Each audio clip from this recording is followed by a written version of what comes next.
నమస్తే, welcome to ఎల్జీటీవీ news. ముందుగా headlines.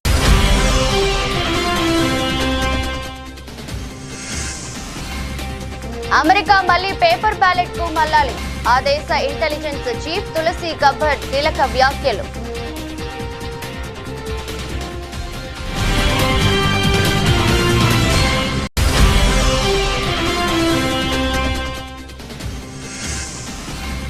వాణిజ్య ఒప్పందాలు హై ప్రయారిటీ అంటున్న కేంద్ర మంత్రి జయశంకర్. ఎలాంటి పరిస్థితులైనా చాకచక్యంగా సమయస్ఫూర్తితో ఎదుర్కొంటామని వెల్లడి.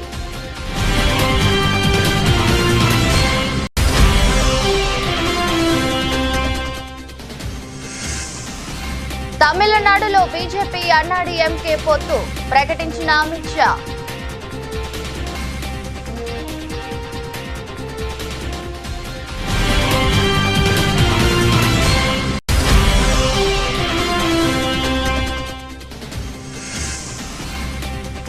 మూసీ పునరుజ్జీవంపై అధికారులకు రేవంత్ రెడ్డి ఆదేశాలు. రీజనల్ రింగ్ రోడ్డు పూర్తయ్యేలోపు మూసీ ప్రక్షాళన చేయాలన్న ముఖ్యమంత్రి.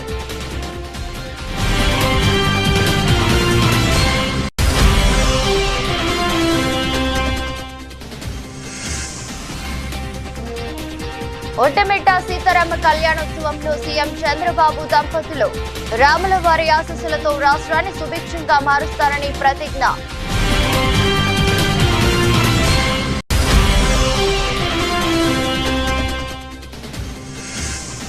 సీఎంను మార్చేందుకు కాంగ్రెస్ హైకమాండ్ యోచిస్తుందంటూ బీజేపీ ఎంపీ ధర్మపురి అరవింద్ సంచలన వ్యాఖ్యలు.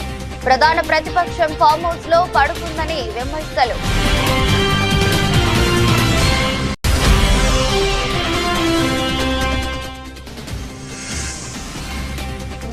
డ్రామాలు ఆడటంలో చంద్రబాబును మించిన వారు లేరు. ఏపీ సీఎంపై మాజీ మంత్రి పేర్ని వెంకట్రామయ్య ఫైర్.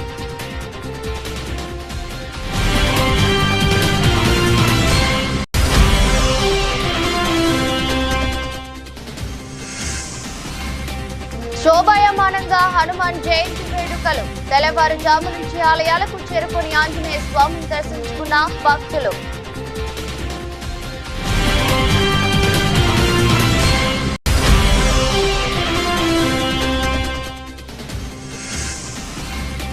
వరుసగా రేట్లను పెంచుతున్న కర్ణాటక కాంగ్రెస్ సర్కార్. మండిపడుతున్న పౌరులు, ఆందోళనకు సిద్ధమైన విపక్షాలు.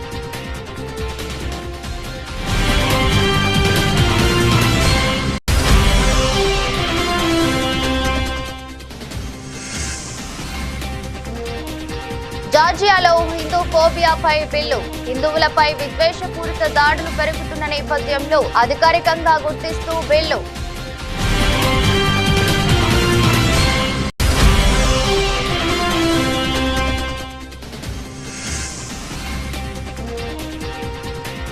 చెన్నై ఘోర పరాజయం. 8 వికెట్ల తేడాతో ఓడించిన కేకేఆర్.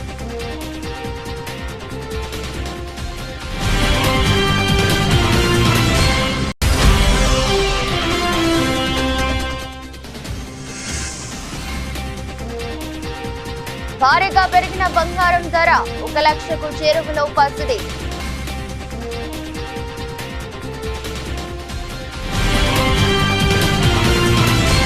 ఎలక్ట్రానిక్ ఓటింగ్ యంత్రాలను హ్యాకింగ్ చేయడం చాలా సులభమని, మళ్లీ ఎన్నికల్లో బ్యాలెట్ పత్రాలను ఉపయోగించడంపై దేశవ్యాప్తంగా చర్చ జరగాలని America national intelligence director Tulsi గబ్బర్డ్ పిలుపునిచ్చారు. అధ్యక్షుడు డొనాల్డ్ ట్రంప్ పాల్గొన్న కేబినెట్ సమావేశంలో ఆమె వ్యాఖ్యలు చేశారు. ఈవీఎంల భద్రతా లోపాలను ఆధారాలతో సహా ఈ సమావేశంలో నిరూపించారు. 2020 అధ్యక్ష ఎన్నికల సందర్భంగా అప్పటి సైబర్ సెక్యూరిటీ చీఫ్ క్రిస్ క్రేమ్స్ చర్యలపై దర్యాప్తు చేపట్టాలని న్యాయశాఖను ఆదేశిస్తూ పాలనాపరమైన ఉత్తర్వులపై అధ్యక్షుడు ట్రంప్ సంతకం చేసిన మరుసటి రోజే ఈ సంచలన వ్యాఖ్యలు వెలువడటం గమనార్హం. చాలా కాలంగా ఈవీఎంలు హ్యాకర్లకు ఏ విధంగా ఉపయోగపడుతున్నాయో తమ వద్ద ఆధారాలు ఉన్నాయని తులసి గబ్బర్డ్ వెల్లడించారు. పోలైన ఓట్ల ఫలితాలను మార్చడం హ్యాకర్లకు చాలా సులభమని ఆమె అన్నారు. స్పేస్ ఎక్స్ సీఈఓ మస్క్ నిరుడు ఈవీఎంల విశ్వసనీయతపై సందేహం వ్యక్తం చేశారు. ఈవీఎంలను నిర్మూలించాలని కోరారు. The very dangerous and negative consequences of that. I've got a long list of things that we're investigating. We have the best of the best going after this. Election integrity being one of them. We have evidence of how these electronic voting systems have been vulnerable to hackers for a very long time and vulnerable to exploitation to manipulate the results of the votes being cast, which further drives forward your mandate to bring about paper ballots across the country so that voters can have faith in the integrity of our elections. అంతర్జాతీయంగా వాణిజ్య కార్యకలాపాల్లో తలెత్తుతున్న పరిణామాల నేపథ్యంలో భారత్ పూర్తి అప్రమత్తతో ఉందని కేంద్ర విదేశాంగ మంత్రి జయశంకర్ చెప్పారు. ప్రపంచ దేశాలతో వాణిజ్య ఒప్పందాలు హై ప్రయారిటీగా ముందుకు సాగుతున్నామని అమెరికా, యూరోపియన్ యూనియన్ తో వాణిజ్య ఒప్పందాల చర్చలపై జయశంకర్ మాట్లాడుతూ ఈ వ్యాఖ్యలు చేశారు. అత్యవసరానికి సిద్ధంగా ఉన్నామని, ఎలాంటి పరిస్థితులనైనా చాకచక్యంగా సమయాన్ని స్ఫూర్తితో ఎదుర్కొంటామని అన్నారు. ముఖ్యంగా అమెరికా తీసుకున్న కొత్త టారిఫ్ అంశానికి సంబంధించి వాణిజ్య ఒప్పందాన్ని కుదుర్చుకోవడంలో భారత్ ఎప్పుడూ ముందుంటుందని ఆయన తెలిపారు. న్యూఢిల్లీలో గురు, శుక్ర, శనివారాల్లో జరుగుతున్న కార్నెగీ గ్లోబల్ టెక్నాలజీ సమ్మిట్ లో జయశంకర్ మాట్లాడారు. అమెరికా టారిఫ్స్ విషయంలో అనుసరిస్తున్న వైఖరి క్రితం ఉన్న దానికంటే చాలా భిన్నంగా ఉండటం వలన భారతదేశ వాణిజ్య ఒప్పందాలు చాలా సవాలుగా కూడుకున్నాయని ఆయన అన్నారు. చైనాతోనూ భారత్ కు సత్సంబంధాలే ఉన్నాయని, ఇరు దేశాలతో చాలా సంబంధం కలిగి ఉన్నామని ఆయన తెలిపారు. Look, I think it can, because even where the other T is concerned, do recall that, I mean, within a month of the change in administration, we actually have conceptually an agreement that we will do a bilateral trade agreement, that we will find a fix which will work for both of us, because we have our concerns too. And it's not an open-ended process, because that's often the frustration of trade negotiations. You know, we did 4 years of talking in the first Trump administration. You know, they have their view of us, and frankly we have our view of them. The bottom line is that a deal didn't get done. So if you look at the EU, I mean, you know, often people say we've been negotiating for 23 years, which is not entirely true, because we had big blocks of time when nobody was even talking to somebody else. But they have tended to be very protracted processes. This time around, we are certainly geared up for a very high degree of I would say urgency. I mean, we see a window here. We want to seize that window. You know, so our trade teams are ready. You know, they're really charged up, and we have really, when I look at the trade teams, I mean, it's not my direct remit, but we have a lot to do with each other. తమిళనాడులో అన్నా DMK BJP పొత్తు ఖరారు అయింది. వచ్చే ఏడాది జరగనున్న assembly ఎన్నికల్లో ఈ రెండు పార్టీలు కలిసి పోటీ చేయనున్నాయి. ఈ మేరకు కేంద్ర మంత్రి అమిత్ షా అధికారిక ప్రకటన చేశారు. పళనిస్వామి నాయకత్వంలోనే అన్నా డీఎంకే ఎన్నికలకు వెళ్తుందని ఆయన స్పష్టం చేశారు. అన్నా డీఎంకే అధినేత పళనిస్వామి బీజేపీ రాష్ట్ర అధ్యక్షుడు అన్నామలైతో కలిసి చెన్నైలో అమిత్ షా విలేకరుల సమావేశం నిర్వహించారు. 1998లో అప్పటి ముఖ్యమంత్రి జయలలిత నేతృత్వంలో బీజేపీ అన్నా డీఎంకే కూటమిగా ఏర్పడి లోక్సభ ఎన్నికల్లో ఘన విజయం సాధించిన విషయాన్ని ఆయన గుర్తు చేశారు. ఈ పొత్తు కోసం అన్నా డీఎంకే ఎలాంటి షరతులు, డిమాండ్లు పెట్టలేదని అమిత్ షా తెలిపారు. అన్నా డీఎంకే అంతర్గత వ్యవహారాల్లో బీజేపీ జోక్యం చేసుకోదని స్పష్టం చేశారు. ఈ పొత్తు రెండు పార్టీలకు లాభదాయకమని ఆయన అభిప్రాయపడ్డారు. సీట్ల కేటాయింపు వంటి అంశాలను త్వరలో నిర్ణయిస్తామని వెల్లడించారు. స్టాలిన్ ప్రభుత్వం అన్ని రంగాల్లోనూ విఫలమైందని, ప్రజల దృష్టిని మరల్చేందుకు సనాతన ధర్మం, త్రిభాషా విధానం వంటి అంశాలను తెరపైకి తెస్తుందని అమిత్ షా విమర్శించారు. देर इसीलिए लगी है कि गठबंधन अब परमानेंट रहने वाला है, इसमें कभी कोई दिक्कत नहीं आएगी, जरा भी नहीं। हम तमिल भाषा, तमिल संस्कृति और तमिल जनता का भारतीय जनता पार्टी गौरव भी करती है और सम्मान भी करती है। जिन्होंने महान तमिल परंपरा से सेंगोल को संसद के अंदर प्रस्तावित किया, डीएमके ने कभी मांग नहीं की। आज एक और अच्छा समाचार लेने के लिए आप सबको यहां निमंत्रित किया है। आज एआईडीएमके और भारतीय जनता पार्टी के नेताओं ने मिलकर तय किया है कि आने वाला तमिलनाडु विधानसभा चुनाव एआईडीएमके, भारतीय जनता पार्टी और सभी साथी दल मिलकर एनडीए के नाते लड़ेंगे। మూసీ పునరుజ్జీవంపై తెలంగాణ ముఖ్యమంత్రి రేవంత్ రెడ్డి అధికారులకు కీలక ఆదేశాలు జారీ చేశారు. రీజనల్ రింగ్ రోడ్డు పూర్తయ్యేలోపు మూసీ ప్రక్షాళన పూర్తి చేయాలని అన్నారు. హైదరాబాద్ బంజారాహిల్స్ లోని కమాండ్ కంట్రోల్ సెంటర్ లో అధికారులతో ముఖ్యమంత్రి సమీక్ష నిర్వహించారు. ప్రభుత్వ సలహాదారులు వేం నరేందర్ రెడ్డి, శ్రీనివాసరాజు, పలువురు ఉన్నతాధికారులు ఈ సమావేశానికి హాజరయ్యారు. ఇప్పటి వరకు పనులు ఎంతవరకు వచ్చాయనే విషయాన్ని అధికారులను అడిగి తెలుసుకున్నారు. ఇంకా మిగిలి ఉన్న పనులపై ఆరా తీశారు. రాష్ట్రంలో జాతీయ రహదారుల నిర్మాణంపై కూడా అధికారులతో సమీక్ష నిర్వహించారు. ఆంధ్రప్రదేశ్ రాష్ట్రాన్ని శ్రీరాముని ఆదర్శాలతో పాలించి రామరాజ్యంగా తీర్చిదిద్దడమే తన ధ్యేయమని ముఖ్యమంత్రి చంద్రబాబు నాయుడు స్పష్టం చేశారు. ఒంటిమిట్టలోని శ్రీ కోదండరామస్వామి వారి కళ్యాణోత్సవంలో పాల్గొన్న ఆయన రాములు వారి ఆశీస్సులతో రాష్ట్రాన్ని సుభిక్షంగా మారుస్తానని ప్రతిజ్ఞ చేశారు. ఈ సందర్భంగా ముఖ్యమంత్రి దంపతులు రాష్ట్ర ప్రభుత్వం తరపున స్వామి వారికి పట్టు వస్త్రాలు, ముత్యాల తలంబ్రాలు సమర్పించారు. అనంతరం భక్తులను ఉద్దేశించి చంద్రబాబు మాట్లాడుతూ సీతారాముల కళ్యాణం ఎంతో వైభవంగా జరిగిందని, వారి దాంపత్యం అందరికీ ఆదర్శమని కొనియాడారు. పరిపాలన అంటే శ్రీరాముని పాలనలా ఉండాలి, అప్పుడే ప్రజలందరూ సుఖ సంతోషాలతో ఉంటారని, ఉమ్మడి రాష్ట్రంలో భద్రాచలంలో రాములూరి దర్శనం చేసుకునే అవకాశం ఉండేదని, విభజన తర్వాత ఒంటిమిట్టలో కోదండరాముడి కళ్యాణాన్ని ప్రభుత్వ పరంగా అత్యంత వైభవంగా జరపాలని నిర్ణయించామని గుర్తు చేశారు. ఈ రోజు మనందరం కూడా కొన్ని సంకల్పాలు చేశాం, వారిని తలుసుకున్నాం, వారి దగ్గర నుంచి ఆశీస్సులు తీసుకున్నాం. ఈరోజు మనందరి ధ్యేయం ఒకటే. ఈరోజు సీతారాములు ఎప్పుడు కూడా ఒక ఆదర్శ దాంపత్యం. అదే విషయం కన్నుల పండుగగా మనం విన్నాం, చూశాం. అదే సమయంలో ఎప్పుడైనా సరే పరిపాలన అంటే రామపాలన రావాలి, రాముని పాలన జరగాలని ప్రతి ఒక్కరూ కోరుకుంటారు. ఆ విషయం కూడా మనం గుర్తుపెట్టుకోవాల్సిన అవసరం ఉంది. ఒక ఆదర్శం అంటే తండ్రికి గౌరవం ఇచ్చి ఒక మాట చెప్తే రెండో మాట మాట్లాడకుండా వనవాసం వెళ్ళిన వ్యక్తి శ్రీరామచంద్రుడు అని చెప్పి కూడా నేను మీకు తెలియజేస్తున్నాను. అలాంటి యుగ పురుషుడు యొక్క సీతారామ కళ్యాణం మన ఒంటిమిట్టలో చేయడం, మన అందరం అటెండ్ కావడం, ఇది ఒక అదృష్టంగా నేను భావిస్తున్నాను.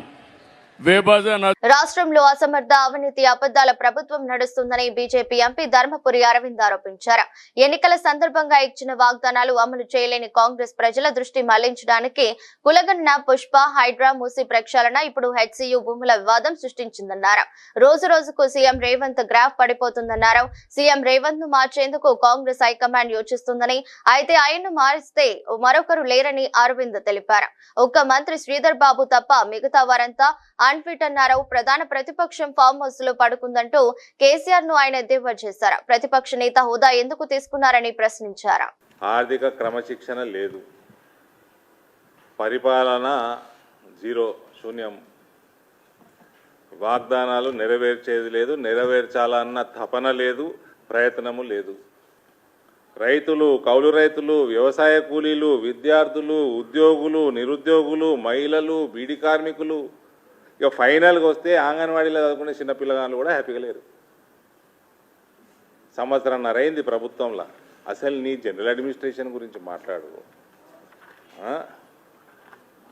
ఎన్ని రివ్యూలు చేసినావు, ఎన్ని జిల్లాలు తిరిగినావు, ఒక హెల్త్ అయిందా, ఒక ఎడ్యుకేషన్ అయిందా, ఒక ఇండస్ట్రీ అయిందా, ఒక అగ్రికల్చర్ అయిందా, ఇదేం రివ్యూలు అయినాయి? మీ మంత్రులు ఏం చేస్తున్నారు? కమిషన్లు మింగుడు తప్ప. ఇక ప్రభుత్వమేమో ఇట్లుంటే ప్రతిపక్షమేమో ఫామదులో అన్నది. రాష్ట్ర వ్యాప్తంగా పంట నష్టపోయిన రైతులకు ఇన్పుట్ సబ్సిడీ అందించాలని BRS MLA Harish Rao demand చేశారు. వడగండ్ల వానకు పంట నష్టపోయిన రైతుకు కూడా ఇన్పుట్ సబ్సిడీ ఇవ్వాలన్నారు. ఒక్క సిద్దిపేట జిల్లాలోని 10,000 ఎకరాల్లో పంట నష్టం జరిగిందన్నారు. గత ఎండాకాలం జిల్లాలో 1350 ఎకరాల్లో వడగళ్ల వానకు పంట నష్టం జరిగిందని, ఇప్పటి వరకు ప్రభుత్వం నష్టపరిహారం చెల్లించలేదన్నారు. సిద్దిపేట నియోజకవర్గంలోని నంగునూరు మండలం రాజగోపాల్పేట గ్రామంలో ఇటీవల కురిసిన అకాల వర్షాల వల్ల నష్టపోయిన పంట పొలాలను పరిశీలించారు. రైతులను అడిగి వివరాలు తెలుసుకున్నారు. అనంతరం మాట్లాడుతూ వడగండ్ల వానతో రైతులు తీవ్రమైన ఆందోళనలో ఉన్నారన్నారు. రాగుల బాలయ్య అనే రైతు, ఆయన సతీమణి బాలమ్మలకు 3 ఎకరాల పొలం ఉందని, 2 లక్షల పైనున్న రుణాన్ని అప్పు తెచ్చి కట్టామని, ఇంకా రుణమాఫీ కాలేదని ఆవేదన వ్యక్తం చేస్తున్నారని తెలిపారు. రుణమాఫీ కాలేదని, రైతు బంధు పడలేదనే బాధలో ఉన్నారని చెప్పారు. వడగళ్ల వానతో సిద్దిపేట జిల్లాలో తీవ్రమైనటువంటి నష్టం జరిగింది. ఇవాళ రైతులు చాలా ఆందోళనలో ఉన్నారు. పంటల బీమా బడ్జెట్ లో పాస్ అయ్యి కూడా చేయకపోవడం ఇది రాష్ట్ర ప్రభుత్వం యొక్క తప్పు. అందువల్ల పంటల బీమా కింద రైతులకు ఏ రకమైన సాయం అయితే అందుతుందో ఆ రకంగా ఎకరానికి 25,000 రూపాయల ఆర్థిక సహాయం చేసి రైతులందరినీ కూడా ఆదుకోవాలని చెప్పి ఈ రోజు నేను ప్రభుత్వాన్ని డిమాండ్ చేస్తా ఉన్నా. ఇక్కడ ఏ రైతుని అడిగినా రుణమాఫీ కాలేదని చెప్తా ఉన్నారు. అంటే కేవలం ఒక 40 పైసలు రుణమాఫీ అయింది, 60 పైసల మందికి ఇంకా రుణమాఫీ కాలేదు. రైతు బంధు గురించి మాట్లాడిస్తే ఆటాన మందికి కూడా రైతు బంధు పడలేదు, ఇంకా ఆటాన మందికి రైతు బంధు డబ్బులే రానటువంటి పరిస్థితి ఉన్నది. అంటే ఈ రకంగా ప్రభుత్వం మాటలు ఎక్కువ, రేవంత్ రెడ్డికి చేతలు తక్కువ. అయ్యా బట్టి విక్రమార్క గారు, రండి మా సిద్దిపేటలో ఏ ఊరికి పోదామో రండి, లేదు నీ మదిరే నియోజకవర్గంలో ఏ ఊరికి రమ్మంటే వస్తా, అందరికీ రుణమాఫీ అయితే నేను ముక్కు నేలకు రాస్తా, నువ్వు రాస్తావా అని అడిగిన. అసెంబ్లీలో కూర్చొని మాట్లాడుతుండ్రు తప్ప ఇలా గ్రామాల్లోకి వచ్చి మీరు మాట్లాడతలేరు. పాపం మా రైతుల పరిస్థితి ఏంది? ఇప్పుడు ఇక్కడ పెద్ద ఆయన కొంతం నర్సయ్య ఇలా మాట్లాడిస్తే పాపం వాళ్ళ రైతులు నాకు రైతు బంధు పడలేదు, రుణమాఫీ కాలేదు, దాని సోపతికి ఇప్పుడు వడగళ్ల వాన పడి పంట అంతా కూడా నష్టమైందని చాలా బాధపడుతున్నటువంటి పరిస్థితి. డ్రామాలు ఆడటంలో ముఖ్యమంత్రి చంద్రబాబును మించిన వారు రాజకీయాల్లో ఎవరు లేరని మాజీ మంత్రి వైఎస్ఆర్సీపీ కృష్ణా జిల్లా అధ్యక్షుడు పేర్ని వెంకట్రామయ్య ఆగ్రహం వ్యక్తం చేశారు. తాడేపల్లి వైఎస్ఆర్సీపీ కేంద్ర కార్యాలయంలో మీడియాతో మాట్లాడుతూ స్కిల్స్ క్యాంప్ లో రాజమండ్రి జైలుకు వెళ్లినప్పుడు చంద్రబాబు ఎన్ని డ్రామాలు ఆడారో మర్చిపోయారని ప్రశ్నించారు. రామగిరిలో వైఎస్ జగన్ కు భద్రతా వైఫల్యంను కప్పిపుచ్చుకునేందుకు అవని డ్రామాలంటూ చంద్రబాబు మాట్లాడటంపై తీవ్రంగా మండిపడ్డారు. శాంతి భద్రతల్ని గాడిలో పెట్టకపోతే భస్మాసుర హస్తంలాగా ఖచ్చితంగా మీ నెత్తిన మీరే చేతులు పెట్టుకున్న సామెత అన్న పురాణ చరిత్ర పునరావృతమవుతుందనేది మదిలో గట్టిగా పెట్టుకోమని చెప్పని హెచ్చరిక చేస్తూ, అలాగే కేంద్ర ప్రభుత్వాన్ని కూడా డిమాండ్ చేస్తున్నాం. ఎవరెవరో పంచాయతీ సర్పంచ్ స్థాయి లేనటువంటి వ్యక్తులకు కూడా మీరు కేంద్ర బలగాలతో భద్రత కల్పించినటువంటి మీరు ఇవాళ ఉన్నటువంటి దౌర్భాగ్య ప్రభుత్వం ఏలుబడి చూస్తున్నాం. మనం ఈ స్థితిలో ఉన్నటువంటి ఈ రాష్ట్రంలో ఒక రాష్ట్రానికి 5 సంవత్సరాలు ముఖ్యమంత్రి చేసి ప్రజానాయకుడిగా కోట్ల మంది ప్రజల్లో అభిమానం పొందినటువంటి జగన్మోహన్ రెడ్డి గారి ప్రాణాలకి రక్షణ కరువయ్యే పరిస్థితులు ఉన్నాయి. కాబట్టి ఖచ్చితంగా కేంద్ర బలగాలతో రక్షణ కల్పించాలనే బాధ్యతను తీసుకోమని చెప్పని కేంద్ర ప్రభుత్వాన్ని కోరుకుంటూ, డిమాండ్ చేస్తూ ఇటువంటి దుర్మార్గమైన ఆలోచనలు కట్టిపెట్టమని చెప్పని కూటమి ప్రభుత్వానికి హెచ్చరిక చేస్తున్నారు. హోంమంత్రి అనిత గారు జగన్మోహన్ రెడ్డి గారి మానసిక స్థితి బాగాలేదు, అందుకనే పోలీసులు బట్టలు ఉడదీస్తానని చెప్పాను. ఈ మంత్రి గారి సంస్కారం గురించే మనం మాట్లాడుకుంటే ఆవిడ ఎంత పెద్ద సంస్కారవంతురాలంటే, ఆవిడ తెలుగుదేశం పార్టీకి మహిళా అధ్యక్షురాలుగా ఉండి ఆ వీడియో ప్లే చేస్తే బాగుంటుందో చూడొచ్చో చూడకూడదో నాకు తెలియదు. ఆవిడ మాట్లాడారు, ఆ వీడియో నా దగ్గర ఉంది. ఆవిడ మాట్లాడారు, ఈ వైఎస్ఆర్ కాంగ్రెస్ పార్టీ వాళ్ళందరూ అండి. హనుమాన్ జయంతి సందర్భంగా ఆలయాలు ముస్తాబయ్యాయి. విద్యుత్ దీపాలతో శోభయామానంగా వెలుగుతున్నాయి. శనివారం తెల్లవారుజాము నుంచే భక్తులు హనుమాన్ ఆలయాలకు చేరుకుని స్వామిని దర్శించుకుని ప్రత్యేక పూజలు చేస్తున్నారు. కాగా గ్రేటర్ హైదరాబాద్ లోని అన్ని ప్రాంతాల్లోనూ వీర హనుమాన్ శోభయాత్రలు జరగనున్నాయి. హిందూ బంధువులు ఎంతో భక్తి శ్రద్ధలతో జరుపుకునే పండుగల్లో హనుమాన్ జయంతి కూడా ఒకటే. రామ భక్తుడిని మనసారా పూజిస్తే అన్ని రకాలుగా మంచి జరుగుతుందని భక్తుల నమ్మకం. జై బోలో హనుమాన్ కి జై శ్రీరామ్ అంటూ భక్తుల ఆధ్యాత్మిక నాదాలు యువత ఉత్సాహంతో శనివారం నిర్వహించే హనుమాన్ జయంతికి పోలీసులు భారీ బందోబస్తు ఏర్పాటు చేశారు. వేడుకల్లో భాగంగా నిర్వహించే శోభయాత్రలు ఎక్కడా ఎలాంటి అవాంఛనీయ ఘటనలు చోటు చేసుకోకుండా తనిఖీలు చేస్తున్నారు. సమస్యాత్మక ప్రాంతాల్లో ప్రత్యేకంగా పికెటింగ్ ఏర్పాటు చేశారు. ముఖ్యంగా పశ్చిమ మండలం పరిధిలోని సమస్యాత్మక ప్రాంతాలను గుర్తించిన అధికారులు ఆయా ప్రాంతాల్లో శాంతి భద్రతలకు ఎలాంటి ఆటంకం కలగకుండా ముందస్తు జాగ్రత్తలు తీసుకుంటున్నారు.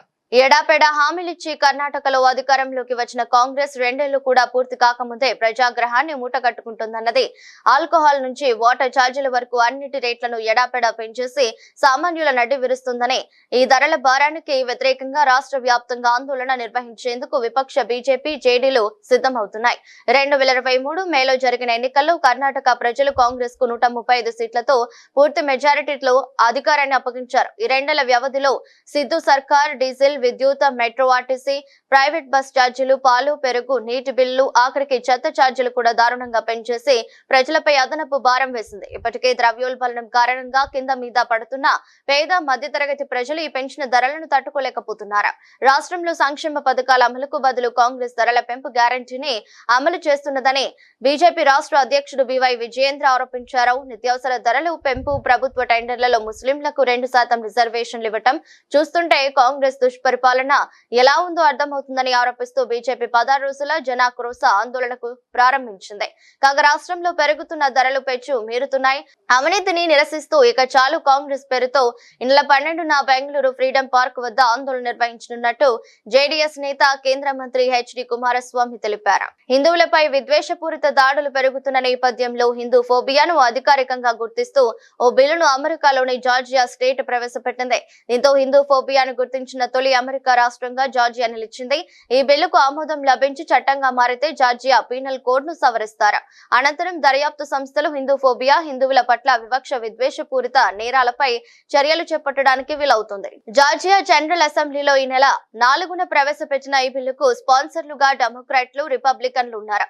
Coalition of Hindus of north America స్పందిస్తూ ఈ బిల్లుకు మద్దతు ఇచ్చిన వారందరికీ ధన్యవాదాలు తెలిపారు. Hey everyone, I'm Georgia State Senator Sean Still. There have been some questions recently about a bill I introduced a few weeks ago, Senate Bill 375. This bill is the first of its kind in Georgia and possibly the entire country, which adds Hindu phobia to the list of hate crimes to our criminal code. That means if someone commits an illegal act against a Hindu on the basis of their faith, there are enhanced penalties for committing this crime. The creation of this bill is the result of numerous conversations with my friends Rajiv Menon and organizations like Kona, Hindu Pack of Georgia, and others who have taken the time to educate me on why this is so important. Just as we have seen with the violence against Hindus in Bangladesh last year, this type of crime will never be tolerated in the state of Georgia and has no place in our country. Over the past few years, we've seen a marked increase in anti-Hindu hate across the country. In 2021, just 4 years ago, I was shocked to see anti-Hindu dot buster signs in Forsyth County in Georgia. And since then, the Hindu community has seen a number of its temples vandalized in states like California and New York.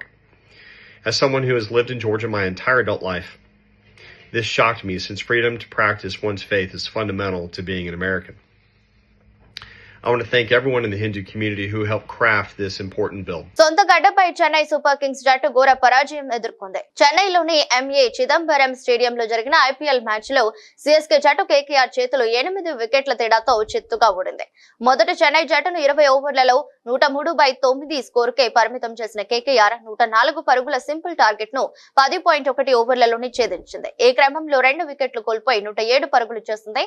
Quinton de Kock 23, Sunil Narine 44, captain Ajinkya Rahane 20, Rinku Singh 15 పరుగులు చేశారు. తక్కువ score అయినప్పటికీ చెన్నైకి ఏమాత్రం అవకాశం ఇవ్వకుండా Kolkata night riders జట్టు తొలి పవర్ ప్లేలోనే 71 పరుగులు చేసింది. ఓపెనర్ క్వింటన్ డికాక్ 3 సిక్స్లు కొట్టగా మరో ఓపెనర్ సునీల్ నరైన్ 2 4లు 5 సిక్స్లతో బెంబేలెత్తించాడు. చెన్నై బౌలర్లో అన్షుల్ కాంబోజ్ 1, నూర్ అహ్మద్ 1 వికెట్ తీశారు. ఐపీఎల్ తాజా సీజన్ లో చెన్నై జట్టుకు ఇది 5వ ఓటమి. కెప్టెన్ మారినా ఆ జట్టు తలరాత మారలేదు. రుతురాజ్ గాయంతో జట్టుకు దూరం కాగా కెప్టెన్ గా ధోని పగ్గాలు చేపట్టినప్పటికీ పరిస్థితి ఏమాత్రం మెరుగుపడలేదు. సరికదా మరింత దిగజారిందని తాజా ఓటమి చెబుతుంది. బంగారం ధరలు భారీగా పెరుగుతున్నాయి. అంతర్జాతీయంగా నెలకొన్న పరిస్థితుల నేపథ్యంలో పసిడి ధరలు ఆకాశానంటున్నాయి. అమెరికా, చైనా మధ్య సుంకాల పోరు తీవ్రమవుతుండటంతో పెట్టుబడిదారులు సురక్షిత పెట్టుబడిగా భావించే బంగారం వైపు మొగ్గు చూపుతున్నారు.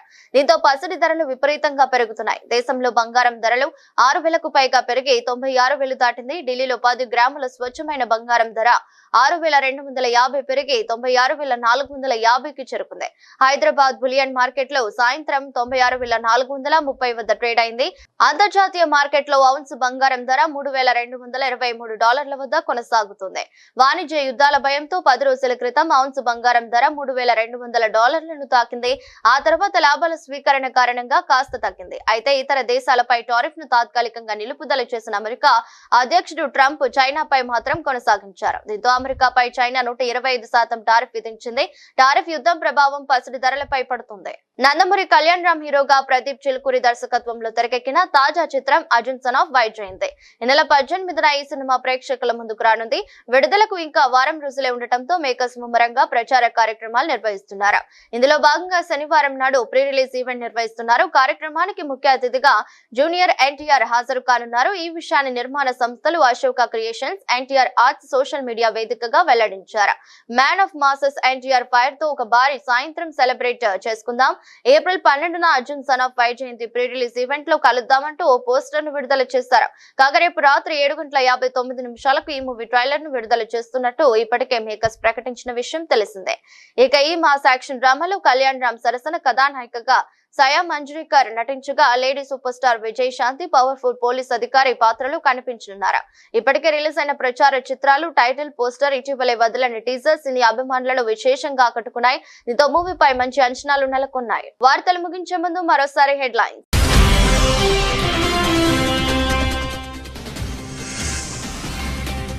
అమెరికా మళ్లీ పేపర్ బ్యాలెట్ కు మళ్లాలి. ఆ దేశ ఇంటెలిజెన్స్ చీఫ్ తులసి గబ్బర్డ్ కీలక వ్యాఖ్యలు.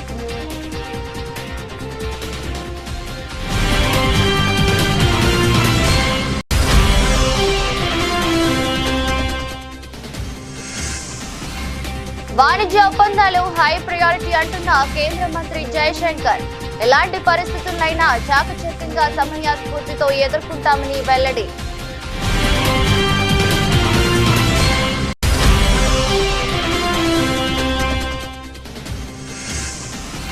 తమిళనాడులో బీజేపీ అన్నాడీఎంకే పొత్తు ప్రకటించిన అమిత్ షా.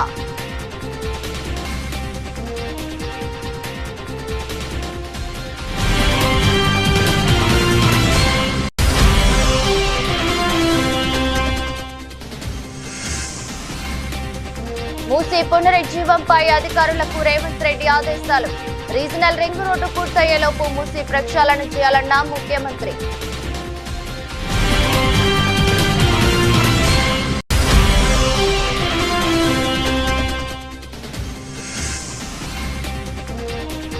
ఒంటమిట్ట సీతారామ కళ్యాణోత్సవంలో సీఎం చంద్రబాబు దంపతులు రాముల వారి ఆశీస్సులతో రాష్ట్రాన్ని సుభిక్షంగా మారుస్తారని ప్రతిజ్ఞ.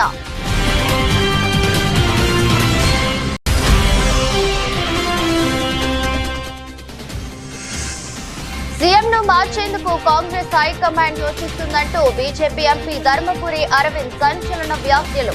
ప్రధాన ప్రతిపక్షం ఫామ్ హౌస్ లో పడుకుందని విమర్శలు.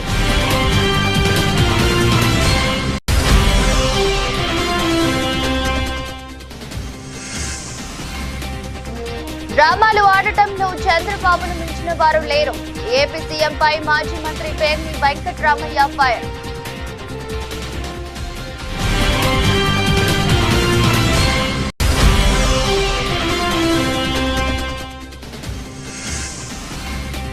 శోభాయమానంగా హనుమాన్ జయంతి వేడుకలు. తెల్లవారుజాము నుంచి ఆలయాలకు చేరుకుని ఆంజనేయ స్వామిని దర్శించుకున్న భక్తులు.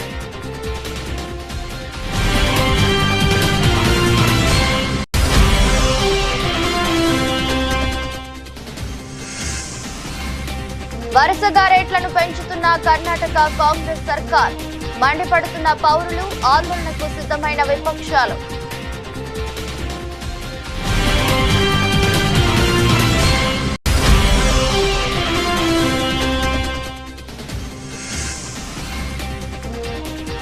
జార్జియాలో హిందూ ఫోబియాపై బిల్లు. హిందువులపై విద్వేషపూరిత దాడులు పెరుగుతున్న నేపథ్యంలో అధికారికంగా గుర్తిస్తూ బిల్లు.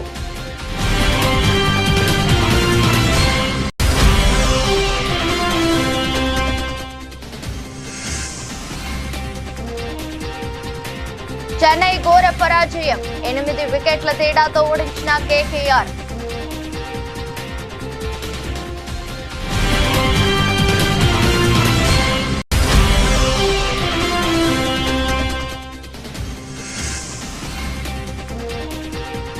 భారీగా పెరిగిన బంగారం ధర 1 లక్షకు చేరువలో పసిడి.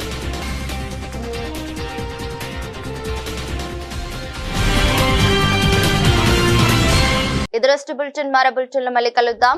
అంతవరకు సెలవు. నమస్కారం.